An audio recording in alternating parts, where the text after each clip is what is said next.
and we are testing accuracy. Which means the parents would actually need to do these for the kids. The parents have to be involved. Well, you must support your child. Do not have time because a lot of parents work long hours. This is the time for you to pause. I don't mind you taking 1 week off in the run-up to the exam to prepare your child.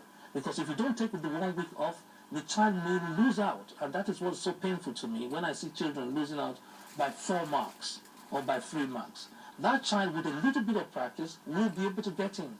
But nobody will consider your child's application if your child's marks are just 2 marks off the cutoff marks for the cohort. Maybe some parents need some education here. How important is the 11 plus exams? The 11 plus determines what type of secondary school you go to.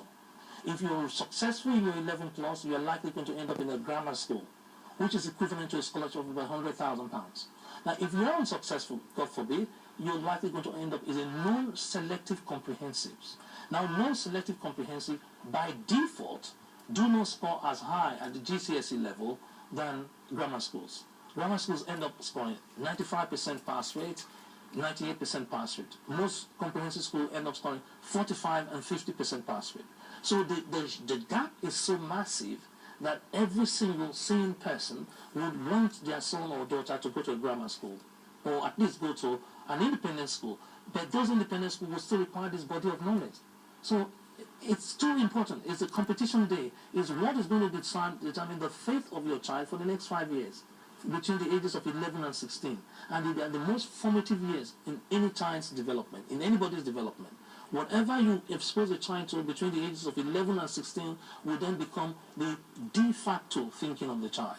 So if you took the child to China between the ages of 11 and 16, the child will end up thinking Mandarin, speaking Mandarin, and thinking as if it's Chinese. But if you brought that child to France, they'll think French. So it's so crucial that saying that you're busy and you're a parent means that you are trading off the future of your child for some salary. I don't think it's worth it.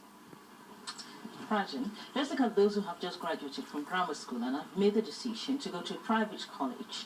Now, what's so different and unique about South London College? Well, as of now, as you see, most of the university have now high tuition fee for local students as well. So it is now, the student got a choice. Either you go to university where you end up with sort of £9,000, £10,000 debt when you per year. So that's about £30,000 plus at the end of the course. Yeah, so you could either do that and then you probably end up with a university or course that you're probably not very keen. But if the students now choose a private college, then they could. There are a number of options. They could get the degree done much quicker in 2 years rather than 3 years.